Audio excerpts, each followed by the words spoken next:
Haleluya, puji nama Tuhan. Jemaat Tuhan, mari kita mengawali hari kita dengan memuji Tuhan dan merenungkan kebenaran firman-Nya. Haleluya.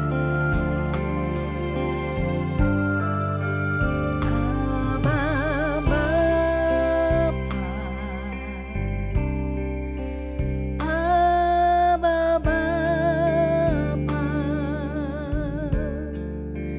Kau segala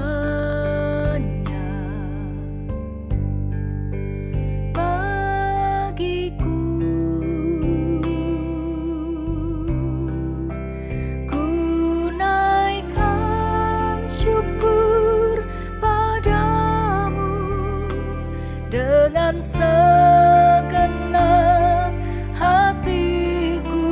Abba Bapa, ku mengasihimu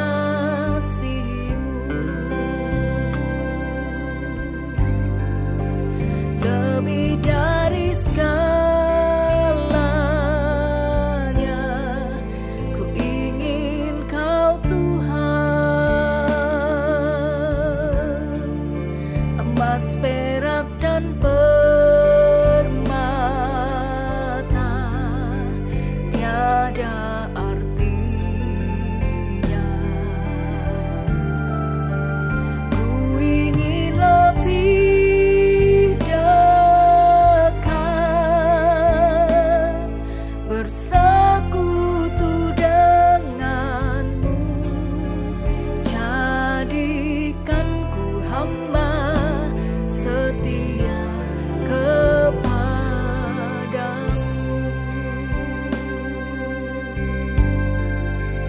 Abba Bapa, Abba Bapa, Kau segalanya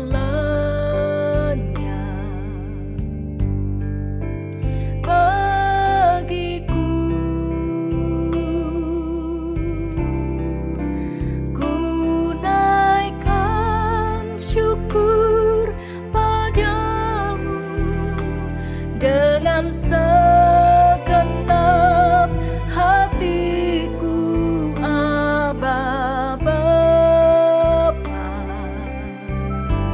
ku mengasihimu lebih dari segalanya. Ku ingin Kau Tuhan,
lebih dari segalanya kami rindukan Engkau.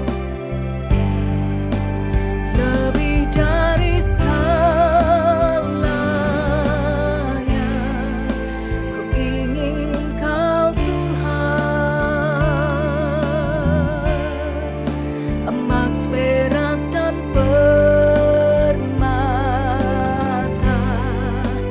tiada artinya. Ku ingin lebih dekat bersekutu denganmu. Jadikan ku hamba setia kepadamu.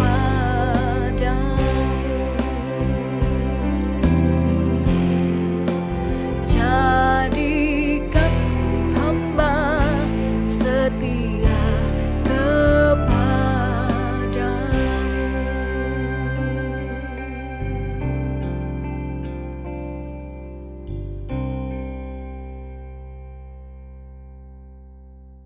Selamat pagi saudara yang dikasihi Tuhan. Kita pasti pernah membaca ayat yang bunyinya, karena setiap orang yang mempunyai kepadanya akan diberi, sehingga ia berkelimpahan, tetapi siapa yang tidak mempunyai, apapun juga yang ada padanya akan diambil daripadanya. Nah saudara, ini adalah perkataan Tuhan Yesus sendiri pada beberapa perumpamaan yang dia katakan waktu dia mengajar. Apa maksud Tuhan dengan perkataan ini saudara? Pasti banyak orang berpikir bahwa oh sudah punya kok malah ditambah, yang tidak punya kenapa malah diambil. Nah saudara, mari kita teliti lebih dalam apa maksud perkataan Tuhan di beberapa perumpamaan itu.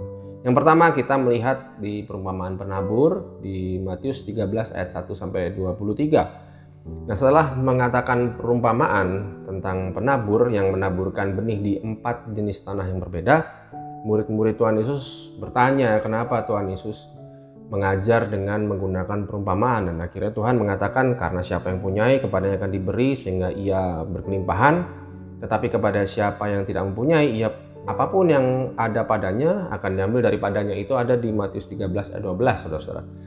Tapi kalau kita baca ayat ini di Alkitab terjemahan sederhana Indonesia, ayat ini berbunyi, jadi bagi orang yang berusaha mengerti ajaranku, Allah akan menambahkan kepadanya lebih banyak lagi pengertian secara berlimpah. Tetapi bagi orang yang tidak berusaha mengerti ajaranku, Allah akan mengambil kemampuan untuk mengerti darinya. Jadi saudara-saudara, kita tahu orang yang tidak mempunyai itu artinya adalah orang-orang yang tidak merespon firman Allah dengan benar saudara-saudara. Mereka orang-orang yang tidak merasa perlu untuk tahu firman Allah lebih dalam. Maka Tuhan tidak akan membukakan rahasia-rahasia firman-Nya lebih dalam karena mereka tidak perlu saudara-saudara. Nah sedangkan orang yang memiliki respon yang baik, yang mau belajar firman Allah lebih dalam, maka Tuhan akan membuka rahasia-rahasia firman-Nya lebih dalam lagi saudara-saudara. Nah jadi ini tentang respon kepada firman, ini tentang rasa haus akan kebenaran firman Allah. Nah yang kedua saudara, ini Tuhan Yesus juga mengatakan hal itu di perumpamaan pelita dan ukuran. Nah, ini di Injil Markus saudara. Tuhan Yesus menyampaikan perumpamaan yang sama juga, yaitu perumpamaan penabur yang menabur di 4 jenis tanah yang berbeda. Tapi setelah mengatakan perumpamaan itu, Tuhan Yesus melanjutkan menyambungnya dengan perumpamaan tentang pelita yang seharusnya diletakkan di kaki Dian, bukan di bawah gantang. Supaya apa? Supaya pelita itu berguna menerangi seluruh ruangan. Nah kemudian Tuhan Yesus menutup dua perumpamaan itu dengan perkataan yang sama, karena siapa yang mempunyai kepadanya akan diberi, tetapi siapa yang tidak mempunyai, apapun yang ada padanya akan diambil daripadanya. Itu tertulis di Markus 4 ayat 25. Tapi kalau kita baca di ayat yang ke-24, kita baca di Alkitab terjemahan firman Allah yang hidup, Markus 4 ayat 24 mengatakan, dan berusahalah mengamalkan apa yang telah kalian dengar. Makin giat kalian mengamalkannya, makin banyak akan kalian pahami perihal yang kukatakan. Nah, di Injil Markus ini kita melihat adanya peningkatan. Kalau tadi Tuhan Yesus mengatakan tentang respon, tapi di Injil Markus Tuhan Yesus mengatakan tentang bagaimana orang mau melakukan firman-Nya saudara-saudara. Nah, sehingga ia mengerti akan firman Allah. Nah, seringkali kita baru paham apa sih maksud kehendak Tuhan melalui firman-Nya ketika kita melakukan firman itu, ya kan saudara-saudara. Nah, dengan melakukan firman, selain kita memahami apa maksud Tuhan, kita juga bisa berdampak bagi orang-orang di sekeliling kita. Sama seperti pelita yang ditaruh di atas kaki Dian menerangi seluruh ruangan tadi, saudara. Ya kan, di Matius 15 Tuhan Yesus juga mengatakan bahwa kamu adalah terang dunia dan hendaknya terangmu bercahaya di depan orang. Jadi kalau kita tidak mau melakukan firman, berarti kita tidak mau berdampak bagi sekeliling kita, sehingga Tuhan Yesus tidak akan membukakan rahasia firman-Nya lebih dalam lagi. Buat apa? Karena kita tidak mau melakukannya. Nah, saudara, yang ketiga, kita akan melihat perkataan Tuhan Yesus yang sama di perumpamaan talenta, saudara. Di perumpamaan talenta di Matius 25 dan perumpamaan uang mina di Lukas 19. Ya, di sana Tuhan Yesus juga mengatakan setiap orang yang mempunyai kepadanya akan diberi, tetapi siapa yang tidak mempunyai, apapun yang ada padanya diambil. Nah, kita pasti sudah tahu tentang perumpamaan talenta, ya saudara-saudara. Orang yang punya 5 talenta menghasilkan 5 talenta. Orang yang punya 2 talenta menghasilkan 2 talenta. Sedangkan orang yang punya 1 talenta malah dikubur, dipendam sehingga dia tidak menghasilkan apa-apa, saudara-saudara. Jadi orang yang mempunyai di dalam perumpamaan ini artinya adalah orang yang berbuah, saudara. Nah, sedangkan orang yang tidak mempunyai adalah orang yang punya 1 talenta tadi tidak berbuah, saudara. Artinya tidak memiliki buah, tidak mempunyai buah, maksudnya, saudara. Sehingga talenta itu sia-sia. Itu sebabnya Tuhan mengambil talentanya itu kemudian diberikan kepada orang yang punya 5 talenta. Kenapa? Karena talenta yang 1 tadi itu tidak berguna. Kalau diberikan kepada orang yang 5 talenta tadi yang sudah berbuah, itu akan berguna karena bisa berbuah lagi, saudara. Jadi saudara, di 3 perumpamaan ini kita mengerti tentang maksud Tuhan mengatakan barang siapa yang mempunyai kepadanya akan diberi, siapa yang tidak mempunyai apapun juga yang ada padanya akan diambil. Nah, kita mengerti tentang kalimat Tuhan Yesus itu. Ya, kita melihat ada 2 macam orang. Yang golongan pertama adalah orang yang merespon firman Allah, kemudian mau melakukan firman Allah dan akhirnya berbuah. Sedangkan orang yang tidak mempunyai itu berarti dia tidak punya keinginan, tidak punya kebutuhan untuk tahu firman Allah lebih dalam, dia tidak mau melakukan firman dan akhirnya tidak berbuah, saudara. Nah, sebaiknya kita ada di golongan yang pertama, saudara.